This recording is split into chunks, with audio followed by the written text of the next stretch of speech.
Halo semuanya, selamat datang di podcast SIP Suara Ide Pancasila. Bersama aku Nabi Saras sebagai host yang akan menemani kalian selama podcast ini. Nah, hari ini kita akan membahas topik yang menarik banget nih, dan tentunya relevan dengan kehidupan sehari-hari kita, terutama di era digitalisasi sekarang. Nah, sebelum kita masuk lebih dalam, kita kedatangan tamu yang spesial banget nih. Coba perkenalan dulu. Ya, jadi halo Nafis dan teman-teman semua. Kenalin nama aku Hadir, dan benar dulu sekarang lagi sering di dunia teknologi, dan aku tuh tertarik banget gitu buat ikut podcast ini karena topik yang kita bakal bahas nih itu penting banget buat anak muda sekarang gitu. Nah, benar banget. Jadi topik kita kali ini itu bakal ngomongin soal etika privasi data. Nah, langsung saja masuk ke topiknya. Jadi kalau misalkan kita ingat lagi beberapa tahun lalu tuh ada kasus yang sempat viral tuh yang soal Bjorka. Ya. Nah, beliau itu ngaku kalau misalkan dia membocorkan data pribadi jutaan warga Indonesia tuh ya, mulai dari KTP, SIM atau ya data-data pribadi lainnya lah. Nah, yang jadi bahaya tuh bagaimana kalau misalkan data-data pribadi itu disebarluaskan di publik dan juga disalahgunakan. Ya, itu kalau nggak salah tahun 2022 ya kalau nggak salah, dan itu kasus viral banget lah gitu, dan orang tuh ya waktu itu baru sadar kalau misalnya data mereka itu bisa gunakan gitu. Padahal ya itu kan bahaya kan sebenarnya gitu, dan di sini kan kita bisa kelihatan bahwa sebenarnya penanganan data bocor nih di Indonesia itu masih gak apa-apa, baik dari pemerintahnya maupun dari masyarakatnya gitu. Padahal data itu kan beresiko gitu buat disalahgunakan gitu, misalnya kayak penyebaran data pribadi atau misalnya penyalahgunaan data itu sangat berbahaya gitu bagi kehidupan kita gitu. Ya, jadi ya kalau misalkan kita pikir lagi, dari semua perkembangan teknologi yang ada saat ini, ada hal yang lebih penting dan juga perlu kita lupakan lah, itu soal sikap kita dan juga tanggung jawab sebagai manusia. Nah, kalau misalkan tanpa teknologi yang terus berkembang saat ini, tanpa adanya nilai moral ataupun etika, ya pasti bakal lebih banyak orang juga dong. Ya, jadi sebenarnya tentang yang kita hadapi sekarang itu bukan tentang teknologi doang ya, tapi juga tentang etika gitu. Dimana kita tuh harus paham gitu bagaimana kita beretika di dunia kita gitu, bagaimana kita tidak menggunakan media-media digital, atau misalnya kayak bagaimana kita mengenai informasi orang lain gitu, atau misalnya cara kita mengolah data itu kita harus paham gitu. Itu pentingnya etika gitu. Nah, setuju banget tuh, karena ini juga menyangkut nilai moral kemanusiaan. Sebenarnya kita juga punya loh landasan yang kuat banget menjadikan sebagai pegangan kita, yaitu Pancasila. Nah, Pancasila ini bukan hanya sebagai sekedar dasar negara saja, tapi bisa kita jadikan sebagai pedoman ataupun petunjuk nilai moral dalam kehidupan sehari-hari kita, terutama di era digitalisasi sekarang. Ya. Nah, kalau kita ingat-ingat ya sebenarnya banyak banget loh. Pancasila itu sangat relevan lah sama kehidupan digital kita sekarang. Misalnya aku ambil contoh nih ya, sila kedua Pancasila itu kemanusiaan yang adil dan beradab gitu. Itu tuh mengajarkan kita bahwa kita tuh harus menghormati hak privasi, kehormatan orang lain dan gitu. Termasuk dalam dunia kita gitu. Jadi kita harus paham gitu bahwa Pancasila itu harus kita terapkan gitu dalam dunia digital lah gitu bahasanya gitu. Ya.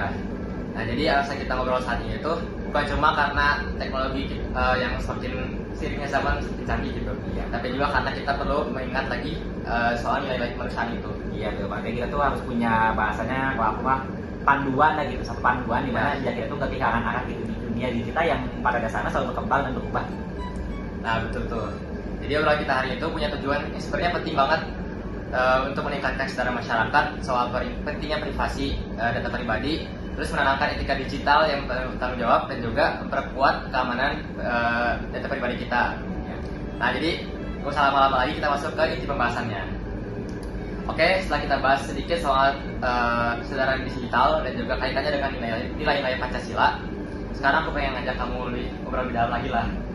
Nah, jadi menurut kamu gimana sih kondisi privasi data masyarakat Indonesia saat itu?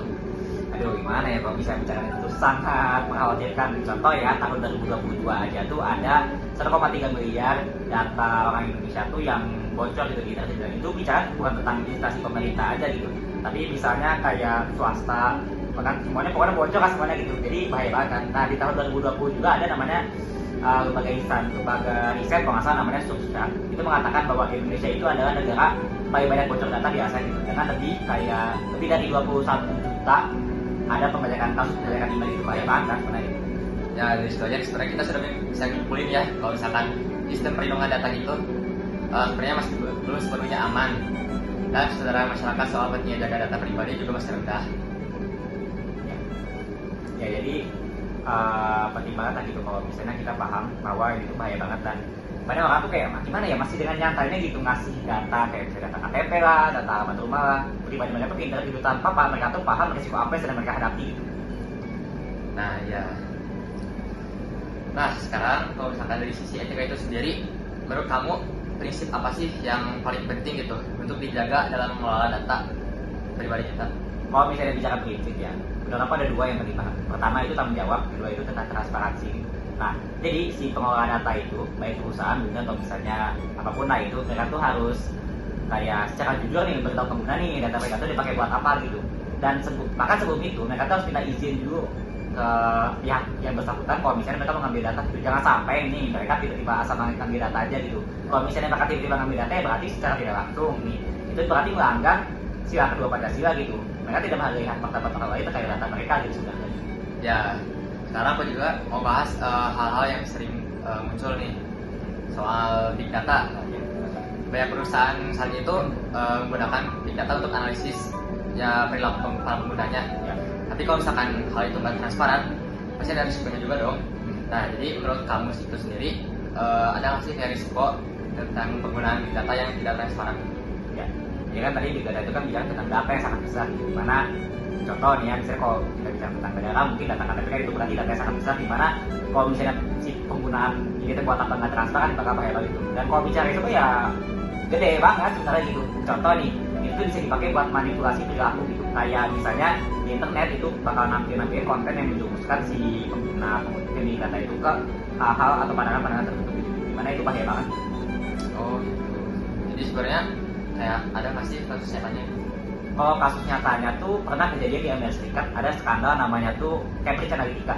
Jadi itu tuh bukan bicara sih, lebih ke kayak ini dari pengguna Facebook nih dipakai buat kepentingan politik gitu. Itu menunjukkan bahwa misalnya segede itu risiko dan dampak kalau misalnya data itu disalahgunakan gitu. Nah, jadi kalau misalkan dari kamu sendiri pernah dengar nggak sih kalau misalkan di Indonesia tuh ada kasus juga yang kayak gitu juga serupa? Kayaknya kalau kasus itu yang segede itu kan mungkin belum ya, nggak segede. Tapi kalau misalnya data kayak pengambilan data tanpa izin atau penjualan data, mah ya itu mah udah banyak banget sebenarnya gitu. Dan ya berarti kan pada dasarnya itu berarti melanggar Pancasila juga gitu, dimana itu berarti melanggar sila kedua Pancasila gitu, dimana itu nggak menghargai martabat manusia. Kalau dalam konteks ini kan bicara tentang diri kita gitu. Dan kalau misalnya ada yang melakukan itu ya berarti ya harus kita tindak secara hukum, karena ya berarti dan tanggung jawab secara hukum dan moral sebenarnya. Ya. Jadi intinya bukan cuma masalah keamanan aja ya, tapi juga soal moralitas dalam teknologi. Nah, kalau misalkan kita bicara tanggung jawab, berarti perusahaan dan juga platform digital itu juga punya peran yang penting loh. Sejauh apa sih tanggung jawab mereka dalam menjaga privasi menurut kamu? Kalau bicara tanggung jawab ya besar banget sebenarnya. Bahkan kalau sekarang tuh udah ada di Undang-Undang Nomor 27 kalau nggak salah ya, tahun 2022 itu tuh bicara tentang perlindungan data pribadi gitu. Jadi itu tuh bicara tentang gimana si pengelola data itu harus menjaga rahasia, jangan sampai membocorkan rahasia, yang pertama kan menjaga rahasia, terus jangan sampai ada kebocoran data, dan kalau misalnya ada pelanggaran atau diberitahukan ke pengguna gitu, itu biar tentang itu gitu. Dan jadi pada dasarnya itu juga bicara tentang keadilan gitu. Jadi jangan sampai ada pihak yang ingin merugikan karena datanya itu bocor gitu. Jadi pihak yang pengelola data nih jangan sampai lalai gitu. Kalau misalnya bicara tentang pengelola data tuh jangan sampai bocor lah, kita harus menjaga privasi lah semuanya gitu. Ya, jadi artinya baik itu pengguna, pemerintah maupun perusahaan itu punya perannya masing-masing. Ya, benar. Ya, tapi di sisi lain kesadaran masyarakat juga perlu kita tingkatkan. Ya. Jadi menurut kamu kenapa sih literasi digital saat ini itu udah seperti ya kebutuhan dasar kita lah gitu? Ya, tadi benar banget ya. Jadi kalau sebagai masyarakat ya, kita tuh harus meningkatkan literasi digital kita gitu. Kenapa? Karena kalau misalnya kita nggak punya literasi digital tuh, ya berarti kita tuh nggak bakal paham resiko apa yang kita hadapi kalau misalnya kita tidak mengolah data kita misalnya secara baik gitu. Kan sekarang tuh banyak banget ya kayak masih banyak orang tuh kayak link bodong lah, atau nggak misalnya kayak ikut giveaway palsu, atau jadi bagi data mereka secara mentah-mentah di internet gitu, tanpa paham sebenarnya mereka tuh sedang menghadapi apa gitu. Kan bahaya banget kan sebenarnya gitu, bisa disalahgunakan gitu untuk kejahatan digital gitu. Ya betul juga tuh.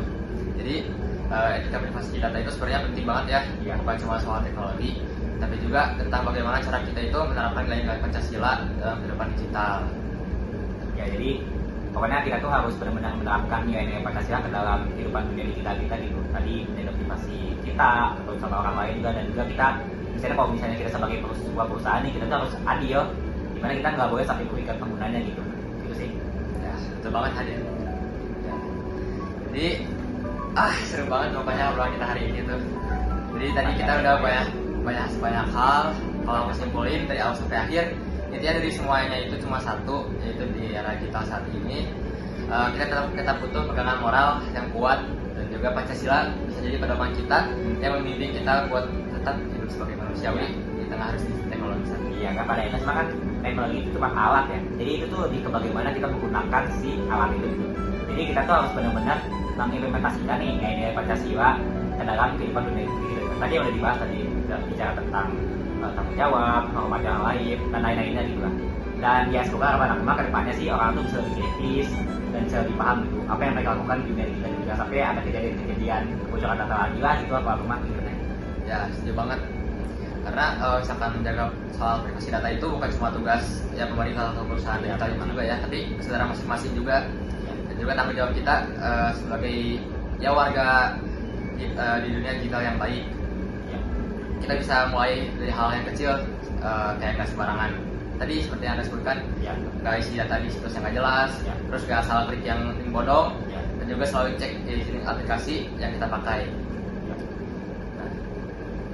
Jadi ya kita mulai dari langkah kecil aja gitu, maksudnya nggak usah terlalu dari langkah yang gede gitu, karena bahkan langkah kecil pun misalnya hal sepele pun bisa dari tempat patah gitu kalau misalnya kita nggak aware gitu. Jadi kita mulai dari kecil aja gitu, misalnya paham kalau misalnya dunia kita itu berbahaya gitu, jangan sampai kita salah bocorin data gitu, jangan asal klik lah gitu. Kita mulai dari langkah kecil aja gitu sebenarnya gitu. Dan kalau misalnya kita ya udah itu, baru kita bisa lanjut ke hal yang lebih besar. Kalau misalnya kita sebagai perusahaan, kita harus belajar bagaimana mengatur data lebih baik. Itulah semoga dari semua kedepannya lebih baik lah buat gitu.